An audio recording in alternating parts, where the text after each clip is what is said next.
오늘 또 선포되는 이 말씀이 나에게 주시는 하나님의 말씀이라고 믿음으로 믿고 받아들이시는 성도님들에게 하나님의 놀라운 은혜와 축복이 함께 하실 줄을 믿습니다.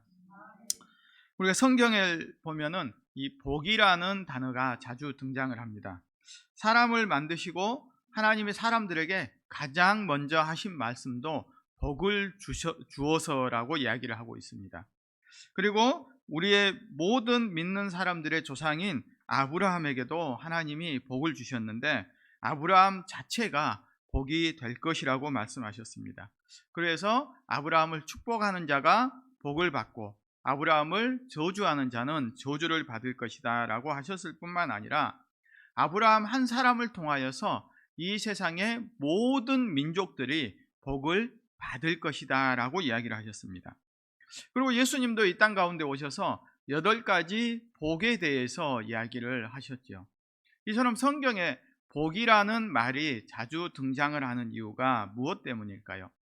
그것은 하나님께서는 우리에게, 사람들에게 복을 주시기를 원하시는 분이다라는 말을 보여주기 위해서입니다. 특별히 오늘 본문 시편은 우리가 잘 알고 있는 말씀인데요. 오늘 이 시편은 복 있는 사람이 어떠한 사람인가에 대해서 우리에게 잘 설명해 주고 있는 말씀입니다. 즉 우리가 이 시편 1편의 말씀을 통하여 우리가 복 있는 사람이 되려면 우리는 어떠한 삶을 살아야 하는지 오늘 본문의 말씀이 잘 보여주고 있습니다. 그래서 우리는 오늘 본문의 말씀을 통하여 복 있는 사람이 어떠한 사람이며 우리가 복 있는 사람이 되려면 우리는 어떻게 해야 하는지를 살펴보고자 합니다. 시편 1편 1절을 보면 복 있는 사람은 이라는 단어로 시작을 합니다. 자, 그러면 우리가 복 있는 사람은 복을 받은 사람을 우리는 복 있는 사람이라고 이야기를 하죠. 그러면 우리가 보통 복이 없는 사람을 우리는 어떤 사람이라고 부르죠? 보통의 경우에 그냥 복 없는 사람 또는 재수 없는 사람, 운 없는 사람 이렇게 부르는 것이 아마 세상에서는 그냥 그 사람이 복이 없다 해서 그 사람은 우리가 이 사람은 나쁜 사람이야, 복이 없으니까 이 사람은 몹쓸 사람이야 라고 이야기를 하지 않지요. 여러분은 그렇게 이야기를 하시는가요? 그렇게 이야기를 하면 복 없는 사람들이 어떻게 살아가겠습니까? 그런데 오늘 본문을 보면 이 복 있는 사람과 달리 복이 없는 사람을 어떤 사람이라고 하는지 우리는 잘 기억해 봐야 합니다. 복이 없는 사람을 우리는 그냥 세상에서는 평범한 보통 사람이라고 이야기를 합니다. 그 사람들을 보고 복이 없다 해서 너는 아주 나쁜 사람이야, 못된 사람이라고 이야기를 하지 않는데 오늘 본문에서는 복 있는 사람과 대비해서 어떤 사람이 등장을 합니까? 악인과 죄인과 오만한 자가 등장을 합니다. 이 말씀은 복 있는 사람을 제외하고 복이 없는 사람이 어떤 사람이라는 것을 말하는 것입니까? 바로 복이 없는 사람은 죄인이고 악인이고 오만한 자라는 말씀인 것이죠. 만약 오늘 이 자리에 예배하는 성도님들이 시편 1편에 있는 복 있는 사람이 아니라면 우리는 어떤 사람이라고 말하는 것과 같습니까? 바로 우리가 죄인이고 악인이고 오만한 자리에 앉은 사람과 같을 수 있다라고 이야기를 하는 것입니다. 그러면 우리는 어떤 사람이 되어야 하겠습니까? 당연히 복 있는 사람이 되어야겠죠. 우리가 복 있는 사람이 아니라면 이렇게 불려서야 되겠습니까? 그러니까 세상의 기준과 하나님의 말씀의 기준이 완전히 다르다는 것을 우리가 인식해야 하는 것입니다. 그렇게 우리는 어떠한 경우에도 복 있는 성도, 복 있는 사람이 되어야 할 것입니다. 그러면 오늘 본문의 말씀을 통하여서 우리가 복 있는 사람이 되려면 어떤 사람이 되어야 하는지 구체적으로 한번 살펴보겠습니다. 그러면 복 있는 사람이 되려면 그 자격 조건이 무엇일까요? 우리가 어느 회사를 들어가려고 하더라도 어떻게 합니까? 아무나 받아주지를 않거든요. 어떠한 자격 조건을 갖추어야 그 사람이 그 회사에 들어갈 수가 있습니다. 교회에서 임직자를 선출할 때도 어떻습니까? 어떤 일정한 자격을 갖추어야 그렇게 손출이 되지 않습니까? 그러면 하나님이 주시는 복은 어떻냐는 것이죠. 하나님이 주시는 복도 어떠한 여러분이 자격 조건을 갖추어야만이 이 복을 받을 수 있느냐, 그렇지 않느냐, 그걸 오늘 본문 1절을 통하여서 우리가 알 수가 있습니다. 1절을 보면 어떤 단어로 시작을 합니까? 그냥 복 있는 사람은 악인들의 꾀를 따르지 아니하며 죄인들의 길에 서지 아니하며 오만한 자들의 자리에 앉지 아니하고 라고 이야기를 합니다. 여기서 우리가 복 있는 사람은 이라고 시작하는 단어를 우리는 그냥 평범하게 아무 생각 없이 읽는 경우가 너무도 많다는 것이죠. 그런데 복 있는 사람은 이라고 이야기하는 이 단어는 매우 심오하고 깊이 있는 의미가 있습니다. 왜 그러냐면 이 복을 가질 수 있는 자격이 누구면 된다고 이야기를 하는 것입니까? 사람이면 된다는 거예요. 사람이면. 그러니까 이 복을 받을 수 있는 자격이 남자나 여자나 부자나 뭐 건강한 사람이나 이러한 사람이 아니라 그냥 모든 사람들은 이 복을 받을 수 있는 자격을 1차적으로 가졌다는 것이죠. 그러니까 뭐 내가 나이가 많아서 나는 뭘 복을 받을 수가 없어, 뭘 할 수가 없어가 아니라 여러분 모두는 동등하게 이 하나님이 주시는 오늘 복을 받을 수 있는 자격을 갖추었다라고 볼 수가 있는 것이죠. 이게 얼마나 은혜가 되는 말씀입니까? 우리 모두가 일단은 무엇은 받은 자격 조건은 갖추었다라고 볼 수 있는 것이죠. 자, 그러면 두 번째 조건이 나오겠죠. 자, 이게 첫 번째 조건은 모두가 이제 통과를 했습니다. 그러면 우리가 두 번째 조건도 통과를 해야 되겠죠. 그러면 두 번째 조건은 무엇이겠습니까? 자, 오늘 본문에서는 일단 그 소극적인 의미와 적극적인 의미가 나옵니다. 자, 복 있는 사람이 소극적인 의미에서는 하지 말아야 할 것들, 그리고 적극적인 의미는 해야 할 것들이라는 것이죠. 이게 하지 말아야 할 것들은 우리가 가만히 있으면 자격 조건을 갖출 수가 있습니다. 왜? 첫 번째 우리가 사람이라는 조건을 갖추었으니 두 번째는 가만히 있으면 돼요. 여러분들은 그냥 아무것도 하지 않으면 복 있는 사람으로서의 자격을 갖추게 되는 것이죠. 그리고 두 번째는 그 다음에는 무언가를 해야 하는 것, 그것만 하면 여러분 모두는 복 있는 사람이 된다라고 이야기를 하죠. 그러면 우리가 하지 말아야 할 것이 무엇일까요? 우리가 읽었던 1절을 보면 세 가지를 이야기를 합니다. 첫 번째는 악인들의 꾀를 따르지 아니하며, 그리고 두 번째는 죄인들의 길에 서지 아니하며, 그리고 세 번째는 오만한 자들의 자리에 앉지 아니하고 라고 이야기를 합니다.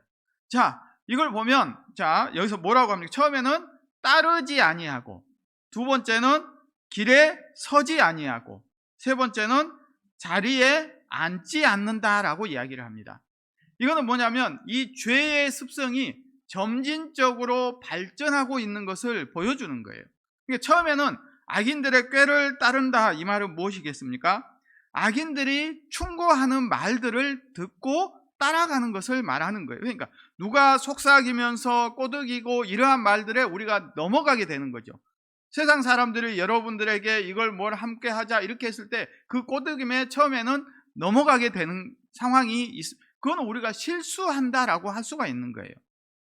그런데 더 나아가면 어떻게 합니까? 이제 그 길에 들어섰다라고 이야기를 합니다. 그럼 어떻게 합니까? 이제 동참하는 것이죠. 아예 처음에는 꼬드김에 넘어갔는데 이제는 자기가 동참해서 아예 죄인의 길에 들어서게 된다라고 이야기를 하는 것이죠. 그리고 더 나아가서 오만한 자리에 앉는다는 것은 이제 그 자리에 앉았다, 그 말은 자기가 이제는 주도적으로 하는 것이죠.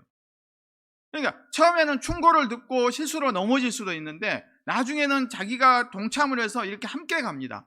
그러다 어느 순간에는 어떻게 한다는 것입니까?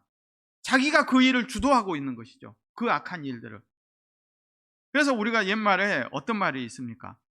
바늘도둑이 소도둑이 된다고 이야기를 합니다. 그러니까 초장에 이거를 잡지 아니하면 안 된다는 말이죠. 우리가 하지 말아야 할 것들. 그러니까 악인들, 죄인들, 오만한 자의 특징이 무엇이겠습니까? 이들의 특징이 자기의 생각이 중요합니다. 이 사람들은 세상의 법과 이치와 도덕보다 뭐가 더 중요합니까? 자기의 생각과 가치관이 가장 우선이 되는 사람들입니다. 그러니까 우리가 성도라지만 하나님의 말씀과 충돌이 됐을 때 무엇이 우선이 되면 우리도 이 길을 가게 됩니까? 우리의 생각이 앞섰을 때, 우리의 생각이 중심이 되었을 때 우리는 이렇게 된다라고 볼 수가 있습니다. 그러니까 우리가 악인들을 따르지 꾀임에 넘어가지 아니하고 죄인의 길을 서지 아니하고 오만한 자리에 앉지 않기 위해서는 우리의 생각과 가치관과 이러한 것들을 내려놓을 수 있어야 합니다. 지금까지 여러분들이 세상에서 배우고 익혀왔던 이러한 경험과 이러한 삶의 지혜가 전부인 것처럼 생각해서는 안 된다는 말씀입니다. 그걸 내려놓고 하나님의 말씀에 기준으로 삼아야 한다라고 이야기를 합니다. 자, 그래서 두 번째 적극적인 의미에서 말씀이 나오는 것이죠. 오늘 본문 2절의 말씀입니다. 오직 여호와의 율법을 즐거워하여 그의 율법을 주야로 묵상하는도다. 아멘. 우리가 악인들에게 넘어가지 않기 위해서는 가만히 있으면 되는, 그들의 말을 무시하면 되는 거예요, 그냥. 그런데 두 번째는 그렇게 한다고 해서 우리가 복 있는 사람이 되는 게 아니고 이제 적극적으로 무언가를 해야 하는데 무엇을 해야 된다고 이야기를 합니까? 첫 번째는 오직 여호와의 율법을 즐거워하는 것. 그리고 두 번째는 그 율법의 말씀을 주야로 묵상하는 것이다 라고 이야기를 합니다. 자, 그러면 여호와의 율법을 즐거워한다라는 말은 어떤 말이겠습니까? 여호와의 율법이 무엇이겠습니까, 여러분? 바로 우리에게 주어진 이 하나님의 말씀을 우리는 여호와의 율법이다라고 이야기를 하는데, 이 여호와의 율법이 복 있는 사람은 어떻다는 말씀입니까? 이걸 보면 즐겁다는 것이죠. 즐겁다는 것. 그러면 어떤 경우에 우리가 여러분들이 이 말씀을 볼 때 즐겁겠냐고 생각을 해봐야 합니다. 어떤 경우에 즐겁습니까? 우리가 세상적으로 보면 어떻습니까? 여러분들은 다 막 예전에 결혼하기 전에 연애를 할 때 막 편지를 주고 받으셨지요? 그 편지를 주고 받으면 어떻게 합니까? 한 번 보고 아이 뭐 맨날 똑같네 식상하네 하고 버립니까? 꺼내서 또 보고 그냥 마르고 닳도록 읽어가지고 그걸 외우잖아요. 그걸 볼 때마다 어떻습니까? 기쁨이 샘솟잖아요. 똑같은 말인데 볼 때마다 새롭거든요. 아, 이 사람이 이만큼 나를 사랑하는 것 같구나. 이러한 기쁨이 있지 않습니까? 자, 이렇게 사랑하는 사람과 편지를 주고받았을 때 그 편지는 우리가 마르고 닳도록 봐도 우리에게 즐거움을 줍니다. 그러면 이 하나님의 말씀이 여러분에게 즐거움을 주려면 어떻게 하면 되겠습니까? 하나님과 우리가 사랑에 빠지면 되는 것이 하나님과 사랑에. 그러니까 이 말씀을 하나님의 사랑의 말씀이다라고 우리는 이야기를 할 수가 있습니다. 즉 하나님이 여러분을 얼마나 사랑하는지, 사람을 만드시고 하나님이 복주는 이야기로 시작을 했다고 했지 않습니까? 그리고 예수 그리스도를 보내주시는 것도 우리를 얼마나 사랑해서 예수님을 이 땅 가운데 보내주셨습니까? 우리를 사랑하는 그 절절한 사랑의 말씀들이 이 성경에 가득 차 있습니다. 그런데 이 성경에 보면서 하나도 즐겁지 않다. 그것은 내가 어떻다는 것입니까? 하나님은 나를 일방적으로 사랑하고 계시는데 내가 하나님을 사랑하지 않는 것이죠. 여러분이 하나님을 처음 믿고 예수님의 사랑으로 뜨거웠을 때 이 말씀을 볼 때 어떻습니까? 너무도 기쁘고 눈물이 줄줄 흐르면서 송이꿀보다 더 달달하고 하나님의 말씀이라고 했는데 이제 그 사랑이 식어지니까 어떻게 됩니까? 잠이 안 오면 이 책을 펴놓고 베개 삼아 잔다는 우스갯소리가 있지 않습니까? 우리가 율법을 즐거워하기 위해서는 하나님에 대한 사랑이 다시 뜨거워져야 합니다. 우리의 마음에. 그러면 이 말씀을 펼칠 때마다 마르고 닳도록 하나님의 우리에게 향하는 사랑의 말씀이 너무나 기쁠 수밖에 없다. 라고 이야기를 하는 것입니다. 그러니까 이 말씀을 통하여 여러분의 마음에서 하나님에 대한 사랑이 다시 불을 듯이 일어나야 한다라고 말하는 것이죠. 그리고 두 번째는 어떻게 합니까? 가기 전에 그렇게 우리가 하나님의 말씀의 기쁨을 얻으려면 어떻게 해야 할까요? 이걸 시편 119편 18절은 이렇게 이야기를 합니다. 내 눈을 열어서 주의 법에 기이한 것을 보게 하소서라고 말씀합니다.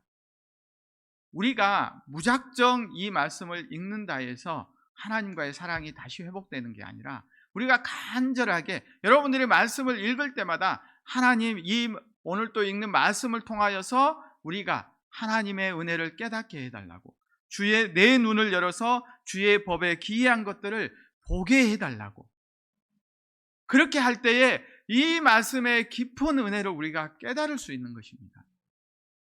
하나님의 말씀을 깊이 이해할 수 있어야 하는 것이죠. 여러분들이 하나님의 말씀을 깊이 이해할 수 있도록 하기 위해서 우리 동산교회가 어떻게 하고 있습니까? 바로 성경대학을 준비하고 있는 것입니다. 각 분야별로. 그것 가운데서 하나님의 말씀을 깊이 깨닫는 것이죠. 그래서 더 깊은 하나님의 사랑을 체험할 수 있도록 성경대학이라는 여러 이러한 것들을 준비했는데 여러분들이 그곳에 가지 않는다면 이 기쁨을 누릴 수가 없는 것입니다. 잠깐 짬을 내서 읽는 것이 아니라고 이야기를 합니다. 오늘 본문에서 우리가 어떻게 해야 한다고 이야기합니까? 우리가 여호와 율법을 즐거워하면 어떻게 한다고 합니까? 두 번째로 그 율법의 말씀을 주야로 묵상하는도다라고 이야기를 합니다. 잠깐 이렇게 읽고 이렇게 하는 것이 아니라 주야로, 이 말은 어떤 의미이겠습니까? 늘 함께 항상 하나님의 말씀과 함께 해야 한다라고 말씀합니다. 늘 하나님의 말씀이 나와 함께 할 때 그 어떠한 악인들의 꾀임이나 죄인들의 꼬임에도 우리가 넘어가지 않을 수 있다라고 말할 수 있죠.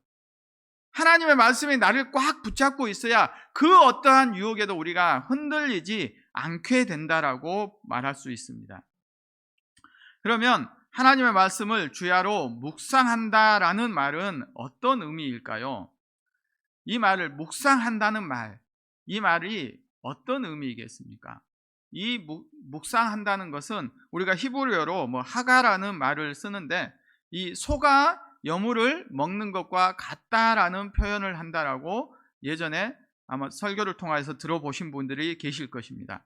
이게 소가 여물을 먹을 때는 어떻게 합니까? 소가 풀을 먹을 때 처음에는 열심히 그냥 먹습니다. 그냥 아무 생각 없이 그냥 막 뜯어먹다가 배가 부르면 이제 어떻게 합니까? 이제 쉬는 시간을 갖죠. 그 쉬는 시간에 어떻게 합니까? 자칫 되새김질을 하죠. 소는. 그렇게 해서 어떻게 합니까? 소화를 시키는 것이죠. 하나님의 말씀을 먹는 것으로 만족하는 것이 아니라 이걸 잘 소화시켜서 영양분으로 만들어서 자기의 몸에 유익이 되고 살이 찌도록 만들어가는 것입니다. 그러니까 우리가 하나님의 말씀을 묵상한다는 것이 그냥 오늘 몇 장 읽었어 이게 아니고 이 말씀을 하루 종일 되새기고 되새겨서 어떻게 해야 된다고 말씀입니까? 분해하고 부셔가지고 아예 나의 것으로 만들어야 합니다. 이 말씀을 붙들고 나의 삶에 살아가는 지침으로 나의 삶의 원리로 만들고 이 말씀이 나의 영혼을 살리는 그러한 양식으로 삼아야 한다라는 말씀입니다. 우리는 우리의 육만 살찌는 것이 아니라 우리의 영혼도 살쪄야 한다라고 그 사실을 잘 알고 있습니다. 그런데 우리가 영혼의 양식인 이 말씀을 어떻게 먹고 있냐는 것이죠. 대부분의 성도들이 너무도 건강이 좋아서 일주일에 한 번씩 먹거나 그렇지 않으면 어떻게 합니까? 3일에 한 번씩 나와서 매일매일 말씀을 먹는 사람이 극히 드물다는 것이죠.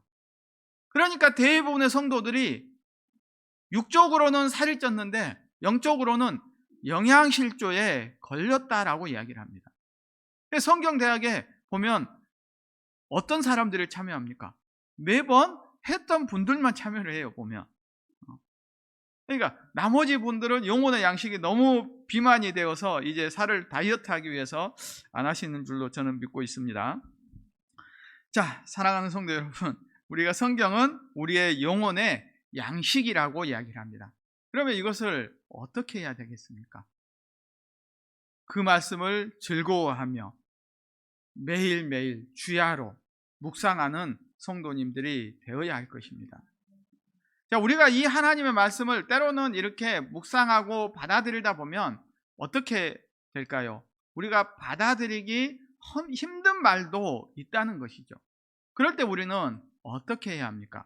야고보서 1장 21절에서 22절은 이렇게 이야기를 합니다. 다 같이 한번 읽도록 하겠습니다. 그러므로 모든 더러운 것과 넘치는 악을 내버리고 너희 영혼을 능히 구원할 바 마음에 심어진 말씀을 온유함으로 받으라. 너희는 말씀을 행하는 자가 되고 듣기만 하여 자신을 속이는 자가 되지 말라라고 말씀합니다. 자, 우리가 어떻게 해야 됩니까?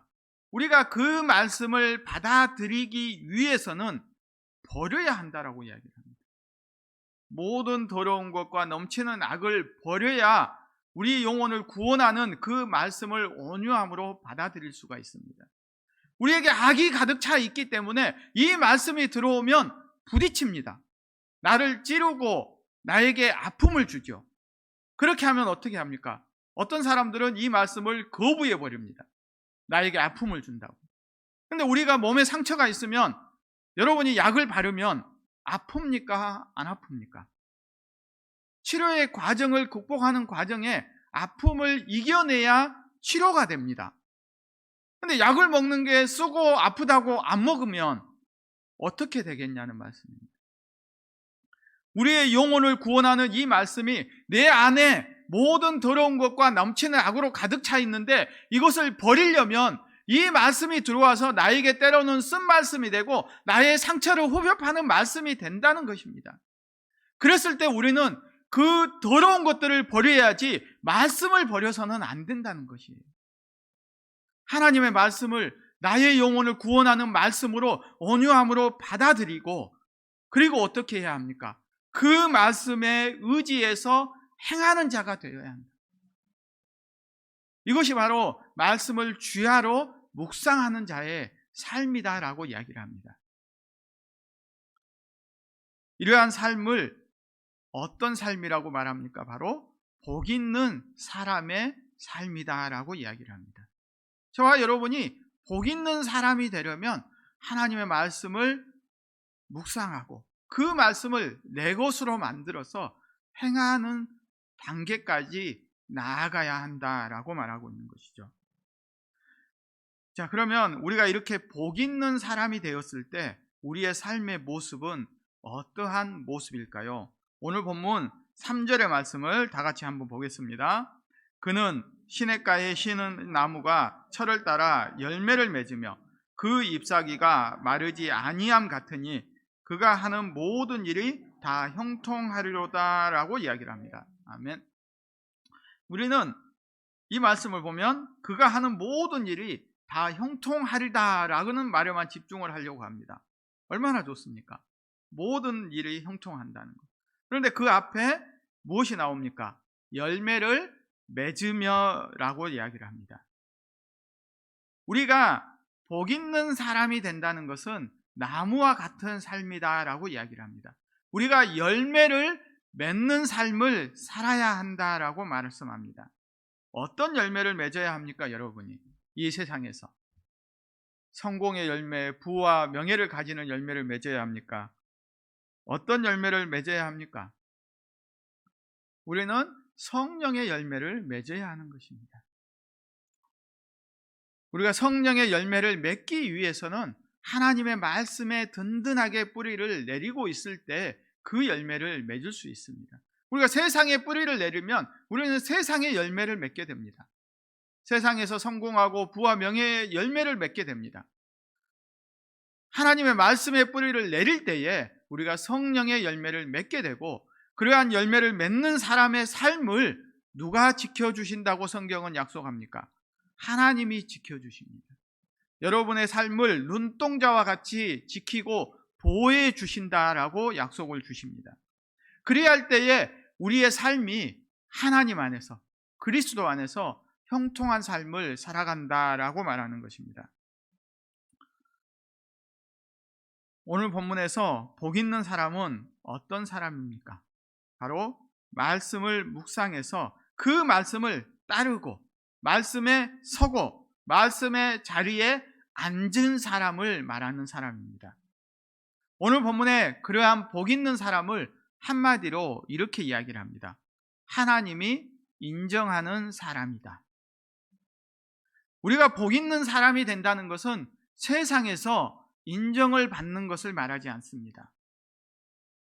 우리가 하나님께 인정을 받을 때에 우리를 의인이라 하나님이 부르시고 복 있는 사람이다라고 이야기를 하는 것입니다. 그런데 우리는 누구에게 인정받으려고 합니까? 세상에서 인정받으려고 합니다. 세상 사람들에게 인정받으려고 합니다. 하나님에게 인정받으려는 생각은 뒷전에 두고 세상에서 먼저 인정받으려고 우리가 생각을 한다는 것이죠. 그러나 복 있는 사람은 하나님에게 인정받기 위해 살아가는 것입니다. 하나님에게 인정받는 것이 우선인 삶을 살아가는 사람이 바로 복 있는 사람입니다. 그러한 사람은 세상에 소망을 두지 않습니다. 세상의 것들을 배설물처럼 여기는 삶을 살아가게 되는 것이죠. 사랑하는 성도 여러분, 복 있는 사람이 되기를 소망합니까? 그렇다면 하나님께 인정받기 위한 삶을 살아가시기 바랍니다. 그러려면 하나님의 말씀을 즐거워하십시오. 그 말씀을 주야로 묵상하며 하나님의 말씀에 의지한 삶을 살아가시기 바랍니다. 이 세상의 가치관이나 이 세상에 소망을 두지 말고 하나님의 말씀을 붙들고 살아가는 성도님들이 되시기를 바랍니다. 그리할 때에 여러분의 삶이 요한 3서 1장 2절의 말씀처럼 사랑하는 자여 내 영혼이 잘됨 같이 내가 범사에 잘되고 강건하기를 내가 간구하노라 라는 이 말씀처럼 여러분의 영혼이 잘됨 같이 여러분의 삶이 범사에 잘되고 형통한 삶이 될 줄로 믿습니다.